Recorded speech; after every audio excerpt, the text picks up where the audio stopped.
سلامتی ہے، سلامتی ان آنکھوں پہ جو ہدایت پہ نظریں جمائے بیٹھی ہیں، ان کانوں پہ جو ذکر خیر کے منتظر رہتے ہیں، اور ان قدموں پہ جو ہدایت کی راہ پہ گامزن ہیں۔ السلام علیکم ورحمۃ اللہ وبرکاتہ۔ تمام تعریفیں خدائے بزرگ و برتر کے لیے جو وحدہ لا شریک ہے، نہ کوئی ثانی نہ کوئی ہمسر۔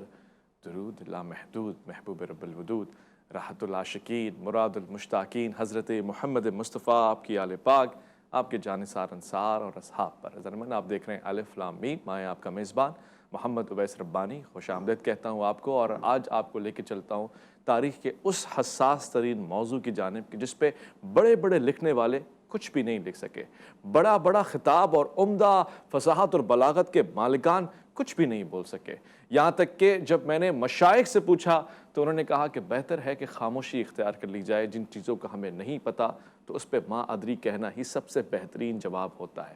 مگر میں بڑی تشنگی کے ساتھ اور بڑی طلبی کے ساتھ جس موضوع پہ گفتگو کر رہا ہوں وہ ہے ذات والدین مصطفیٰ کریم صلی اللہ علیہ وآلہ وسلم۔ کون ہیں حضور والا کے والدین اور پھر ان کے جد امجد؟ کہ سلسلہ کس کا ہے؟ اس میں پاکی، طہارت، فصاحت اور وہ ساری عمدگی کیسے آتی ہے؟ میں سوالات بھی ایسے پوچھوں گا کہ گویا آپ مجھ سے ناراض ہی ہو جائیں، مگر اس لیے پوچھوں گا کہ میں جانتا ہوں اور کامل یقین رکھتا ہوں کہ صداقت، طہارت اور نفاست اس خانوادے میں ازل سے اللہ نے رکھی ہے اور ابد تک رہے گی۔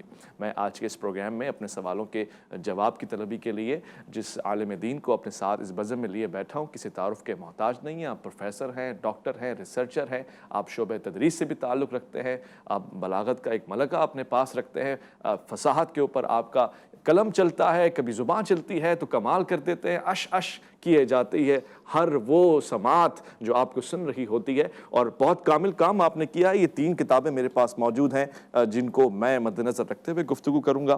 میں خوش آمدید کہنا چاہتا ہوں آج کے اس پروگرام میں تشریف فرمائے پروفیسر ڈاکٹر حافظ قاری محمد صداقت علی فریدی۔ السلام علیکم ورحمۃ اللہ۔ جی بسم اللہ وعلیکم السلام۔ سب سے پہلے ڈاکٹر صاحب گفتگو میں چاہتا ہوں کہ اس پیرائے میں ہو، آپ نے قرآن عظیم اور عصمت والدین مصطفیٰ صلی اللہ علیہ وآلہ وسلم، قرآن اور وجاہت والدین مصطفیٰ صلی اللہ علیہ وآلہ وسلم اور عصمت فاطمہ زہرا اور قرآن عظیم کتاب لکھی ہے۔ میں قرآن عظیم ہی کے حوالے سے سوال پوچھنا چاہتا ہوں کہ کیا یہ ضروری ہے کہ ہر معصوم یا ہر نبی کے والدین پاک ہوں، طیب ہوں، مسلمان ہوں، صاحب ایمان ہوں، کبھی بت پرستی نہ کی ہو؟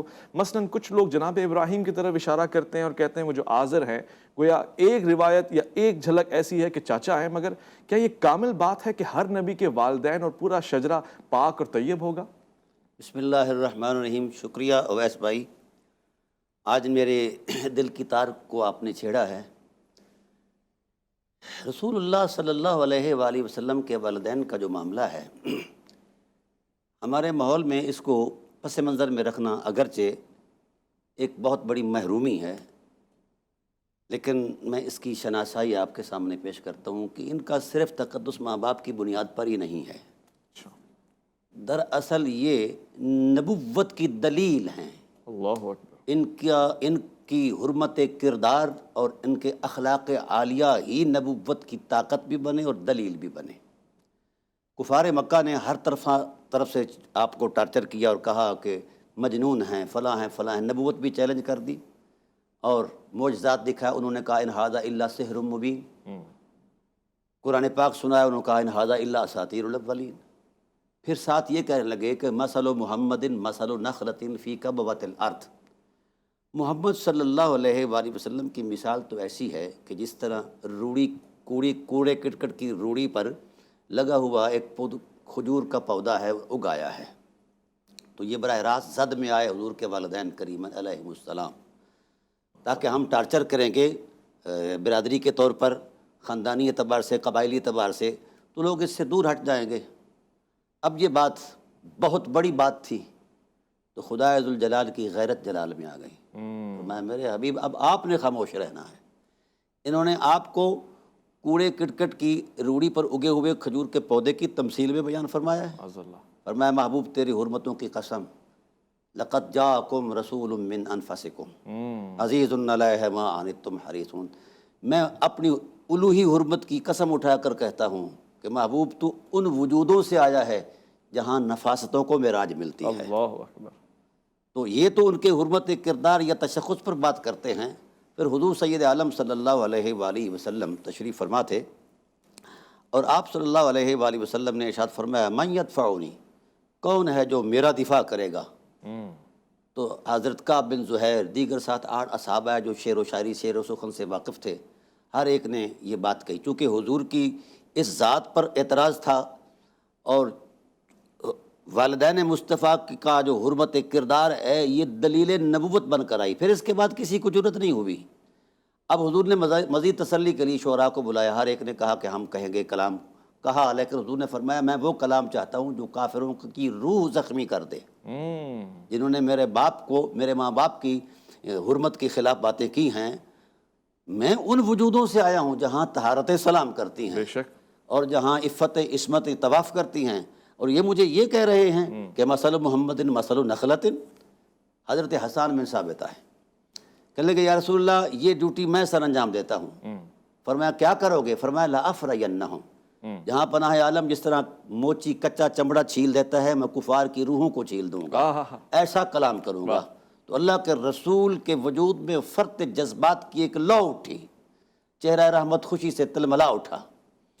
اب ہوا یہ کہ جب آپ نے اشعار کہے، وہ کہتے جا رہے تھے، حضور محظوظ ہوتے جا رہے تھے، تو جب وہ ختم کر کے اٹھے تو حضرت رسول خدا صلی اللہ علیہ وسلم نے حضرت حسان کے کندھے پر ہاتھ رکھا، کہا حسان جانتے ہو آج تیرے کلام میں سلاست کیسی تھی؟ ان اللہ یؤیدک بجبریل اذا نافحت عن اللہ ورسولہ۔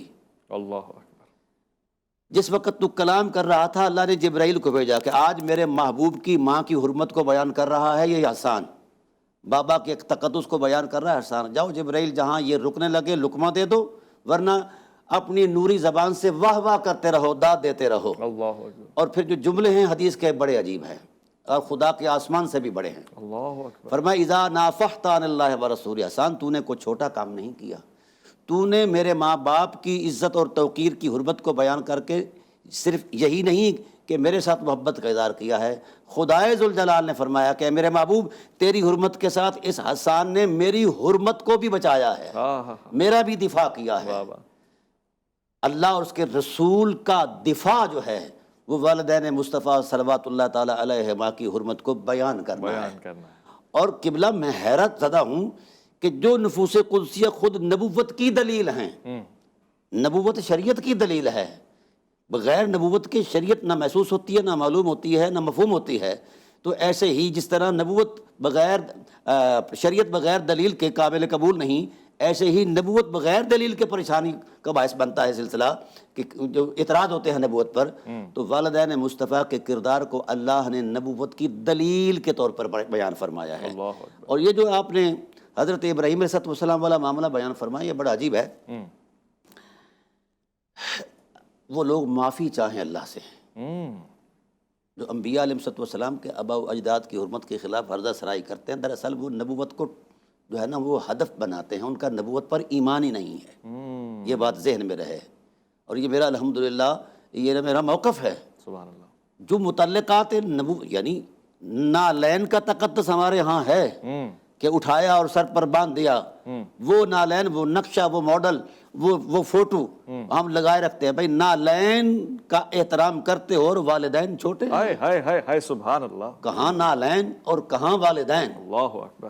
ساری کائنات کے مخدوم محمد ہیں صلی اللہ علیہ وسلم، اور میرے محمد کریم کے مخدوم والدین محمد صلی اللہ علیہ وسلم ہیں، اور یہ وہ مخدوم فرماتا ہے میں ان کی خدمت میں اتنا آگے چلا جاؤں کہ میں نبوت والی نماز پڑھتے ہوئے میری ماں مجھے آواز دے تو نبوت والی نماز قربان کر دوں، اتنی بڑی میری ماں نماز پڑھتے ہوئے آپ نے بے شمار خطبے دیے ہیں اپنی ماں کی حرمت کے لیے، اپنے بابا کے تقدس کے لیے، ان خطبوں کے تقدس میں آپ نے قرآن کی آیات بھی بیان فرمائی ہیں، اور یہ ایسا عنوان ہے، خدا کرے مسلمانوں کے کا حرز جان بن جائے، خدا کرے، تو میں سمجھتا ہوں کہ امت جو ہے نا اس کا بخت بیدار ہو جائے گا۔ میں ایک حدیث پیش کرتا ہوں آپ کو۔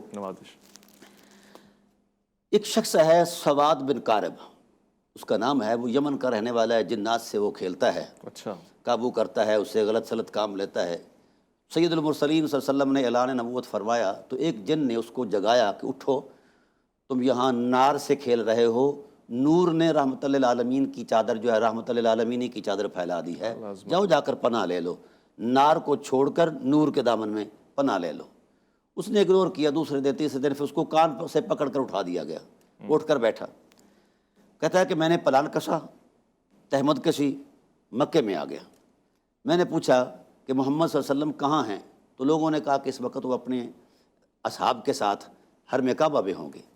تو چونکہ میری شناسائی نہیں تھی، جان پہچان نہیں تھی، کوئی الیک سلیک نہیں تھی، نہ میں نے ان کو دیکھا تھا نہ انہوں نے مجھے دیکھا تھا۔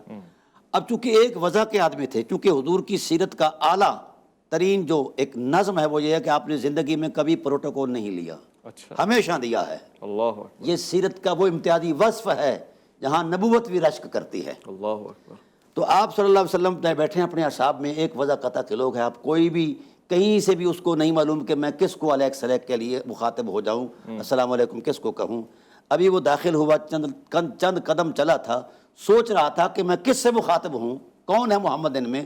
تو رسول اللہ صلی اللہ علیہ وسلم نے دونوں بازو پھیلائے، فرمایا مرحبا بک یا سواد ابن قاربی، سواد بن قارب تو نہیں جانتا، محمد تو سب کچھ جانتا ہے نا، تیرا نام سواد ہے، تو قارب کا بیٹا ہے، اور تو فلاں جگہ ہے، اور مجھے یہ بھی پتا ہے تو کیوں آیا ہے، اور مجھے یہ بھی پتا ہے تجھے کس نے بھیجا ہے۔ اللہ اکبر، وہ تڑپ گیا، اس نے کہا کہ ابھی تو ارادوں میں خیال تک بھی نہیں آئی چیز، تو یہ رسول پیسے سمجھ گئے۔ تو کہنے لگا پھر یا رسول اللہ اگر یہ بات ہے نا اے محمد، تو پھر میرے دل میں کچھ ارمان مچل رہے ہیں، میں چاہتا ہوں کہ شعر و سخن کی صورت میں آپ کو پیش کر دوں۔ اللہ اکبر، اب اس نے کہا کیا؟ ابھی دعوت نہیں ملی، کلمے کی جناب والا تبلیغ نہیں ہوئی۔ وہ کہتا ہے اشہد ان لا الہ الا اللہ لا غیر ربی انت مامون علی کل غائبی۔ میرے حبیب تیرے حسن کی ملاحت میرے سینے کو منور کر گئی ہے، اتنا حسین وہی ہو سکتا ہے جس کا پیدا کرنے والا خود لا شریک ہو۔ اللہ اکبر، اشہد ان لا الہ الا اللہ لا غیر ربی، میں اپنے رب کے علاوہ کسی کو شریک نہیں ٹھہراتا کسی کا، سبحان اللہ، اور مجھے یہ بھی یقین آ گیا ہے انت مامون علی کل غائبی، خدا کی کائنات میں جتنے غیب کے خزانے ہیں وہ سارے سمیٹ کر قدرت نے آپ کی جھولی میں رکھ دیے ہیں۔ اگلا لفظ بولا تو رسالت کو وجد آ گیا، فرمایا انت ادنی وسیل المرسلین الی اللہ یبن الاکرمین اللطائبی۔ ہر رسول اپنی امت کا وسیلہ ہے اور تو رسولوں سے بھی زیادہ قریب تر رسولوں کا بھی وسیلہ ہے۔ کیوں؟ تیرے پیکر کی ملاحت، حسن کی لطافت ایک پیغام دے رہی ہے جس نے میرے سینے کے سارے پردوں کو چیر کر روح تک جا پہنچی ہے وہ حقیقت۔ یبن الاکرمین العطائبی، میرا یقین کہتا ہے کہ تو کریموں کی اولاد ہے، اللہ سخیوں کی اولاد ہے۔ العطائبی، تو اطیب اور پاک ترین لوگوں کی اولاد ہے۔ اللہ اکبر، حقیقت، تو پاک ترین لوگ، اکرم جو ہے یہ بھی تفضیل کا صیغہ ہے اور افعل کے وزن پر، اور اطیب بھی ہے۔ جہاں کرامتیں اختتام پذیر ہوتی ہیں وہاں تیری ماں کا مقام ہے، اللہ اکبر، جہاں طہارتیں معراج پاتی ہیں وہ تیری ماں کا مقام ہے، تیرے بابا کا مقام ہے۔ سبحان اللہ، سبحان اتنا بات کہنا تھا، حضور سید عالم صلی اللہ علیہ وسلم کو وجد ہو گیا۔ ففرح رسول اللہ فرحا شدیدا واصحابہ، بڑا جملہ بولا سرکار نے، حضور خوشی سے انتہا پر چلے گئے، اللہ اکبر، اصحاب رسول بھی خوشی سے۔ تو جب دیکھا نا تو سیدنا ابوبکر صدیق رضی اللہ عنہ چونکہ مزاج شناس رسول تھے تو آپ نے دیکھا کہ رحمت ٹھاٹھ میں ہے، تو کندھے سے پکڑ کر سواد سے کہا دیکھتا کیا ہے، رحمت نے سینہ کھول دیا ہے، لپٹ جا۔ اللہ اکبر، وہ لپٹ گیا، حضور نے لپٹ کر یوں ہلا کر کہا افلحت یا سواد ابن قاربی، فلاح پا گیا۔ تو نے میری ماں کو اطیب کہا، بابا کو اکرم کہا، جا میں بھی تجھے 2 انعام دیتا ہوں، اس دنیا میں بھی تو کامیاب ہے اور اگلی دنیا میں بھی تو کامیاب ہے۔ سبحان اللہ، سبحان اللہ۔ دیکھیے فلاح کہاں ہے اور کس انداز سے مل رہی ہے، والدین محمد مصطفیٰ صلی اللہ علیہ وآلہ وسلم کی عصمت بیان کرنے میں مل رہی ہے۔ میں ایک مختصر سے وقفہ لے رہا ہوں، میں جب لوٹ کر آؤں گا مزید دلچسپ سوالات پوچھوں گا، آپ کا انتظار رہے گا۔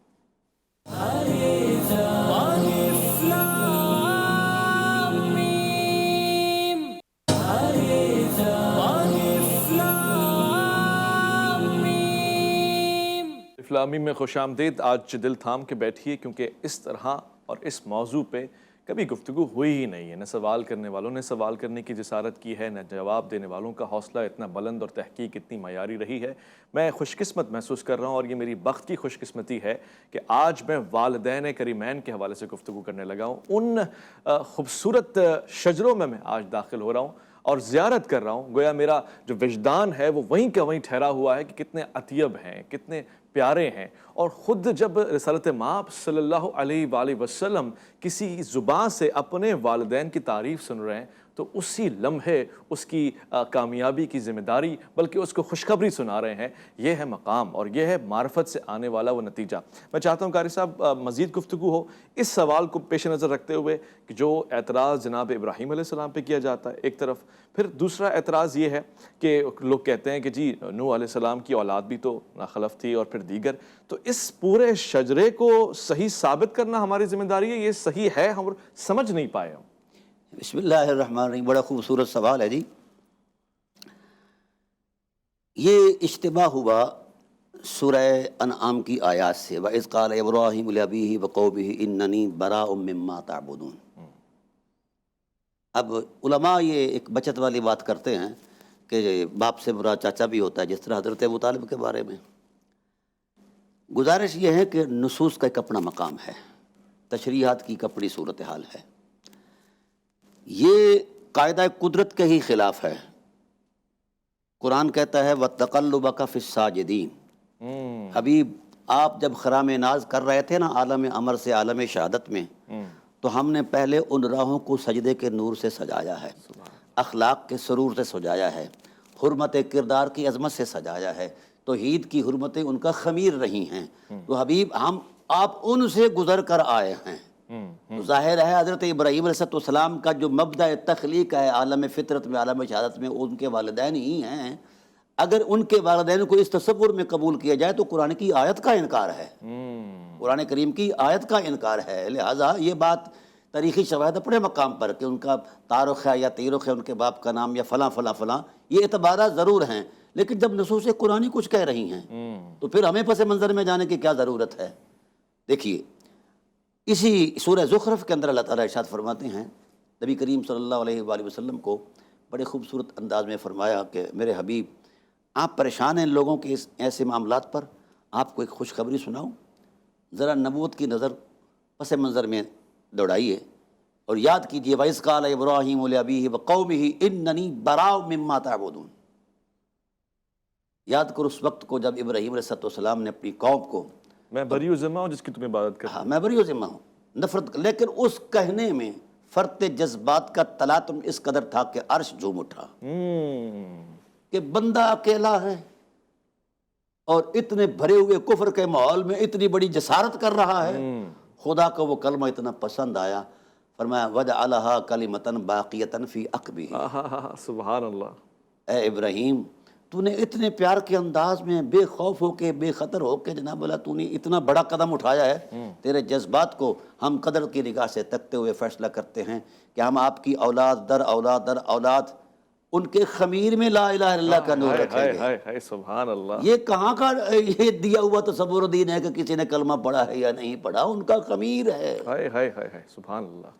ایک ان کے پوتے پڑپوتے ہیں حضرت معد بن عدنان، حضور کے آبا و اجداد میں سے ہیں، حضرت موسیٰ علیہ السلام کا زمانہ ہے، ان کو حکم جہاد ہوا کہ فلاں فتوحات کرو، کرتے کرتے وہ اس علاقے میں بھی آئے جہاں وہ رہتے تھے۔ اب وہ اپنے جتھے کے ساتھ مد مقابل آ گئے کہ یہ کو بادشاہ آیا ہے فلاں آیا ہے فلاں، حالانکہ وہ بنی اسرائیل کے رسول تھے، باقیوں کے تو نہیں تھے۔ تو وہ مزاحم ہوئے اور اتنے مزاحم ہوئے کہ وہ ساری طاقتیں رک گئیں، موسیٰ علیہ السلام کی 6 لاکھ کی فوج رک گئی، بلکہ کافی ساری فوج تباہ و برباد ہوئی۔ تو موسیٰ علیہ السلام گھبرا کے دعا کرنے لگے خلاف، جسے ہم بد دعا کہتے ہیں کہ پروردگار عالم معد بن عدنان نے میری فوج کو ہلاک کر کے رکھ دیا، یا اللہ اس کو ایسا کر۔ ابھی یہ کہنے والے تھے کہ جبرائیل نے دونوں بازو پکڑے کہ پیغمبر ہوش کر، کس کے بارے میں کر رہا ہے دعا؟ یہ وہ شخص ہے جس کی پشت میں مصطفیٰ کا نور موجود ہے۔ اللہ اکبر۔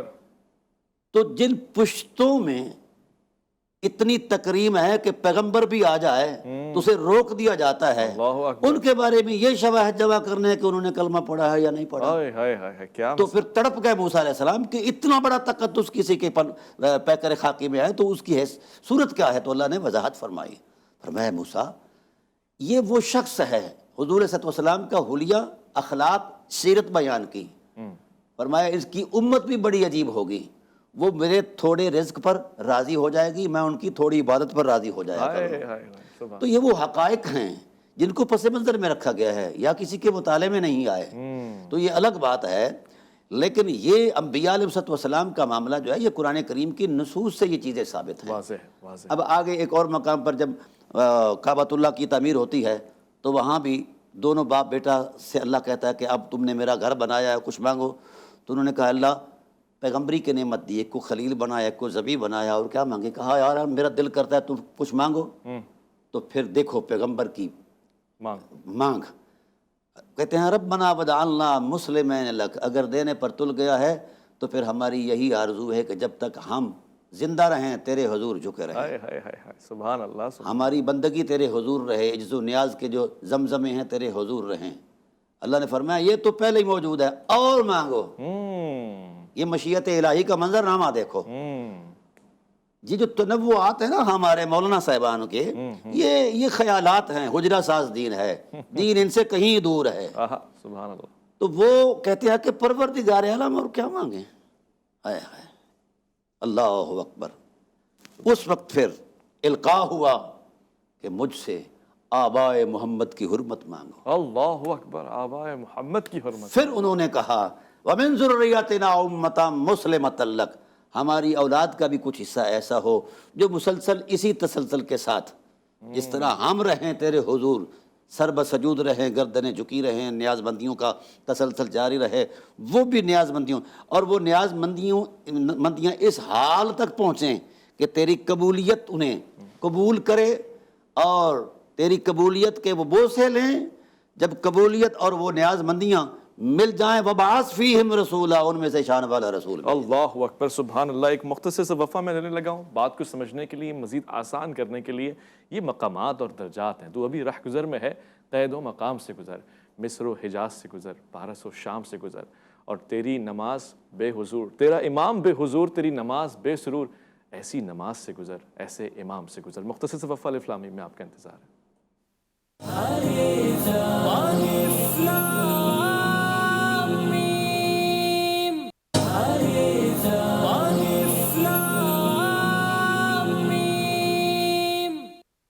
سبحان اللہ۔ اس وقت پروفیسر ڈاکٹر قاری صداقت علی فریدی صاحب تشریف فرمائے، اور میں جو ان کا علم اور مطالعہ ہے اس پہ مکمل اعتماد کر کے ایک سوال پوچھنا چاہ رہا ہوں جو شاید میں نے اس انداز سے کبھی نہ پوچھا ہو، کیونکہ ہمیشہ ایک تذبذب، اضطراب رہتا ہے۔ قاری صاحب، حضرت ابو طالب، لوگ یعنی روایات پیش کر دیتے ہیں کہ بھئی فلاں حدیث میں موجود ہے، وہ جہنم، وہ آگ، وہ پاؤں، یہ سب، ان تمام چیزوں کو کیسے قطع نظر رکھا جائے، اور کیسے ان کی فساد اور کیسے ان کی عصمت کو بیان کیا جائے؟ حضرت ابو طالب علیہ السلام والا معاملہ جو ہے وہ تو طے ہو چکا ہے۔ الحمدللہ فقیر نے 12,500 صفحات پر ان کی حرمت کا تصور پیش کیا ہے، اور وہ بھی قرآن کی آیات کی روشنی میں۔ یہ سب کچھ ایک سازش کے طور پر حرمت ابو طالب کو پس منظر میں رکھنے کے لیے، اور ان کے وہ عظیمت مآب جذبے جو دین کی طاقت بنے ہیں ان کو پس منظر میں رکھنے کے لیے ایک سازش ہے۔ اس کے علاوہ اس کی کوئی دینی، اخلاقی، روحانی حقیقت نہیں ہے۔ یہ جو مثلاً FIR کا متن یہ ہے جو کاٹی گئی ہے، بوگس FIR حضرت ابو طالب علیہ السلام پر، وہ متن یہ بنایا گیا ہے کہ آخری وقت میں سرکار دو عالم صلی اللہ علیہ وآلہ وسلم جو تھے ان کو کلمے کی دعوت دے رہے تھے، تو ساتھ ابو جہل بیٹھا تھا، امیہ بن خلف بیٹھا تھا، انہوں نے کہا اترغب عن ملت آبائک، اپنے آبا و اجداد کی دین سے ہٹ جاؤ گے؟ تو انہوں نے کہا نہیں، انا ملت علی آبائی، اپنے آبا و اجداد کے ملت پر ہوں وغیرہ۔ تو حضور نے کہا کہ میں جناب والا آپ کے لیے دعائے مغفرت کرتا رہوں گا جب تک کہ میں روک نہیں دیا جاتا۔ یہ اس FIR کا متن ہے۔ پھر آیت آگئی جی، نبی کی شان کے لائق ہی نہیں ہے کہ جناب نبی کسی مشرک کے لیے دعا مغفرت کرے گا، اس کا قریبی ہی کیوں نہ ہو۔ یہ ہے اس آیت کا روایت۔ اور پھر انک لا تہدی من احببت، یہ کائنات کا بدترین جھوٹ ہے۔ میں اعلانیہ آپ کے وساطت سے پوری انسانیت کے لیے، مسلمانوں کے لیے کہہ رہا ہوں، میں نے ٹائٹل پر لکھا ہے بدترین جھوٹ ہے۔ حضرت ابو طالب علیہ السلام کی ذات پر لگایا جانے والا یہ کفر اور شرک کا بہتان کائنات کا بدترین جھوٹ ہے۔ اس سے بڑا جھوٹ ہو ہی نہیں سکتا۔ اس کی وجہ پہلی بات تو یہ ہے کہ جس شخص نے اسے روایت کیا ہے وہ نہ وہاں موجود ہے، نہ اس کا نشان ملتا ہے۔ اچھا، ہاں جی، 21 سال بعد وہ اسلام لاتا ہے، 32 سال بعد اپنے بیٹے کو بتاتا ہے۔ اوہو، دو جو آیتیں ملائی ہیں اس میں، دونوں آیتوں کے نزول کے درمیان 14 سال کا فاصلہ ہے۔ شان نزول ہی الگ ہے۔ ہاں، شان نزول، دونوں کا شان نزول ہی الگ ہے۔ اللہ اکبر۔ نہ محل کلام الہی میں چیز مقصود ہے اور نہ نظم نسق کے اندر یہ چیز موجود ہے، نہ ربط کلام الہی میں کوئی ایسا چیزیں مقصود ہے۔ یہ روایتیں گڑی ہوئیں، جوڑی گئیں اور ان کے ساتھ نتھی کر دی گئی۔ اب میں آپ سے عرض کرتا ہوں، 10 سن نبوی تک یہ جو سلسلہ بنا ہے، 10 سن نبوی کو جناب ابو طالب علیہ السلام کا وصال ہوتا ہے۔ اب 10 سن نبوی کو وصال ہو جاتا ہے، وہاں یہ FIR بنائی جاتی ہے۔ ٹھیک ہے، حیرت ہے، ابھی نزول قرآن کو اس آیت کو جس سے متعلق جوڑی گئی ہے اس کو ابھی 13 سال باقی ہیں۔ اللہ اکبر۔ ٹھیک ہے، 13 سال بعد، اور پھر جس کنٹیسٹ میں وہ نازل ہوئی ہے وہ بڑا عجیب ہے۔ وہ کفار مکہ کی بدعہدیوں پر سوشل بائیکاٹ کے کنٹیسٹ میں نازل کی گئی ہے کہ بھائی یہ بدعہد ہو گئے ہیں، اب نقص امن پیدا کرتے ہیں، ان سے جناب والا بیزاری کا اعلان کر دو۔ اور یہ اللہ کے غضب کا اظہار ہے۔ اس کا آغاز بھی بغیر بسم اللہ کے ہے۔ اس صورت کا ہر صورت کے شروع میں بسم اللہ اس کے اندر نہیں ہے۔ فرمایا براۃ من اللہ ورسولہ، آگے ہے وَإِن نَكَثُوا أَيْمَانَهُم مِّن بَعْدِ عَهْدِهِمْ وَطَعَنُوا فِي دِينِكُمْ فَقَاتِلُوا أَئِمَّةَ الْكُفْرِ إِنَّهُمْ لَا إِيمَانَ لَهُمْ لَعَلَّهُمْ يَنْتَهُونَ۔ بدعہد کا کوئی عہد و پیمان نہیں ہے، کوئی معاہدہ نہیں ہے۔ تو اس تسلسل کو بیان کرتے ہوئے پھر آگے چلے گئے کہ ان کے لیے کوئی بھی ہمدردی کا جذبہ محبوب آپ کے دل میں نہیں ہونا چاہیے کیونکہ بدعہد ہیں۔ اب نازل ہوا ہے یہ 9 سن ہجری کے بعد، غزوہ تبوک کے بعد۔ اللہ اکبر۔ وقوع ہے وفات ابی طالب کا 10 سن نبوی کا، درمیان میں 12.5 سال، پونے 13 سال کا فاصلہ ہے۔ اللہ اکبر۔ اور جو دوسری آیت جوڑی گئی ہے وہ 7 سن نبوی سے پہلے، یعنی 6 سن نبوی کو، ہجری نبوی کو۔ اچھا، ہاں، پہلے سورہ حجر نازل ہوئی، پھر اس کے بعد یہ نازل ہوئی، سورہ انعام کے بعد یہ نازل ہوئی۔ اور ڈرامہ دیکھو کہ اس کا مطلب اور مدعا کچھ اور ہے۔ کسی آنے والے سفیر کو آپ نے دعوت دی تو اس نے کہا کہ میں کسی قوم کا سفیر ہوں، مشورہ کر کے پھر اسلام قبول کروں گا۔ تو اللہ تعالیٰ کی ذات نے اس کے جواب میں یہ فرمایا انک لا تہدی من احببت، وہاں سفیر کو اٹھایا، حضرت ابو طالب علیہ السلام کو جڑ دیا ہے۔ یہ قیامت خیز مناظر ہے۔ نہیں ہدایت دے سکتے، وہاں کا جملہ وہاں جوڑ دی۔ ہاں، ہمیں یہ ڈرایا جاتا ہے کہ فلاں امام یہ کہتا ہے، فلاں امام یہ کہتا ہے، فلاں امام، ہمیں اماموں سے ڈرایا جاتا ہے۔ نصوص قرآن کے مد مقابل کسی امام کی کیا حیثیت ہے؟ اللہ اکبر۔ جب نصوص قرآن نہیں اس محل کو قبول اور پھر ان کا کردار، یعنی حضرت ابو طالب علیہ السلام کا کردار، مثلا اس سے پہلی آیت ہے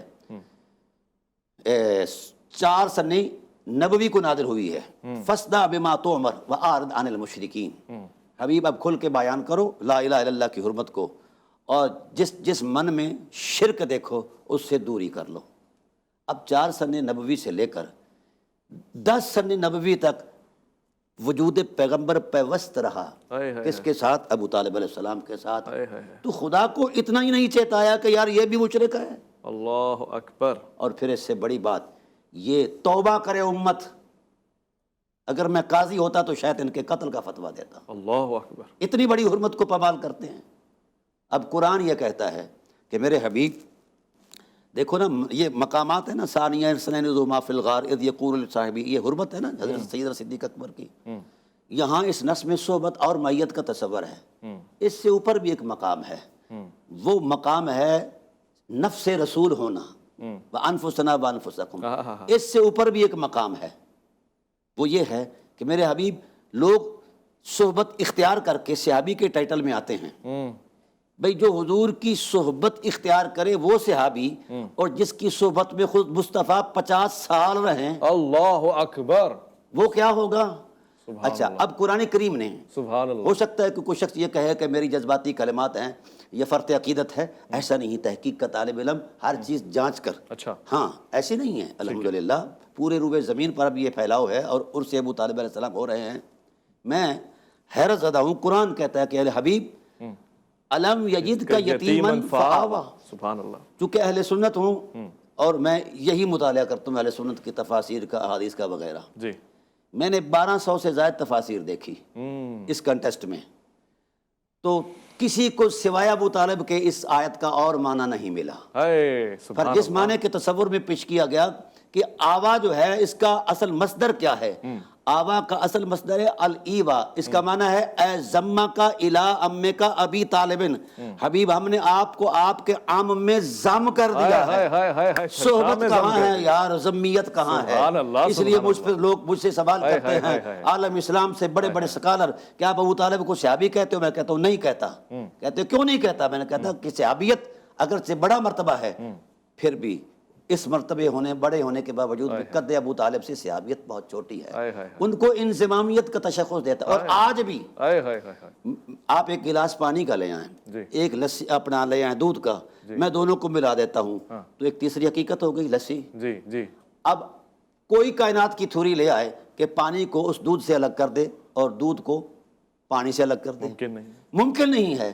تو جب میں گلاس جو پانی والا دودھ میں ملایا، دودھ والا پانی میں ملایا، کائنات کی کوئی طاقت اس کو جدا نہیں کر سکتی، اور جس کو ضم کیا ہے قدرت نے، اس کو آج بھی وجود ابو طالب سے ذات نبوت جو ہے ضم ہے۔ سبحان اللہ۔ یہ کیا طریقہ کار ہے کہ ہم ان کے بارے میں یہ اشکالات پیدا کریں؟ میں اس بارے میں صرف اتنا کہوں گا، مجھے نہیں پتا کہ وقت کے دامن میں کتنی گنجائش ہے، امت نے اگر امت بننا ہے تو بو طلبی ہو جائے، بو طلبی ہو جائے۔ امت نے اگر عافیت کے دامن میں آنا ہے تو رسول اللہ کی ماں کی دہلیز پر سجدہ کرے، سبحان اللہ، سر رکھے سلام ہے رسول اللہ کے والد گرامی پر، بے شک ایسے، کیونکہ میں نے وہاں جو خیر دیکھی ہے، یہ تو کتابی الفاظ ہیں جو میں بول رہا ہوں، یا میری کتاب کے ہیں یا میں کہیں سے لیے ہیں، جو میں نے آنکھوں سے دیکھا ہے ان کا مقام وہ کتابوں سے کہیں بلند ہے۔ اس لیے میں نے ان نفوس قدسیہ کو، حضرت ابو طالب علیہ السلام کو نہ کبھی شیعہ روایات میں دیکھا ہے نہ کبھی سنی روایات میں دیکھا ہے، ایسے ہی والدین رسول کا معاملہ ہے، تو میں ان نفوس قدسیہ کو خدا کی آیات میں دیکھتا ہوں، کیونکہ روایات کا قد بہت چھوٹا ہے۔ بھائی سبحان اللہ، سبحان اللہ۔ میں انتہائی شکر گزار ہوں قاری صاحب آپ کا، آپ کو پروردگار سلامت رکھے، حفظ و امان میں رکھے، اور عمر بالخیر عطا فرمائے، اور آپ کا سایہ سلامت رہے، تاکہ رہتی دنیا تک طالب علم تاریخ کے، حقائق کے، روایات کے نہیں بلکہ آیات کے آپ سے لیتے رہیں علم، اور حاصل کرتے رہیں مودت اور حدت علم۔ میں شکریہ کہنا چاہتا ہوں ضرمن آپ کا، آپ نے تحمل کے ساتھ پورے پروگرام کو سنا، دیکھا۔ کہیں بھی کوئی فیڈ بیک آپ دینے کے خواہش مند ہوں آپ دے سکتے ہیں۔ میں محمد اویس ربانی ہمیشہ طلبگار رہوں گا، اور اپنے گمان میں یہ سوچ رہا ہوں کہ اس بات کو آپ نے نشر کرنا ہے، اشاعت کرنی ہے، پیغام کو پھیلانا ہے۔ اویس ربانی کو دیجیے گا اجازت، اللہ کی امان میں۔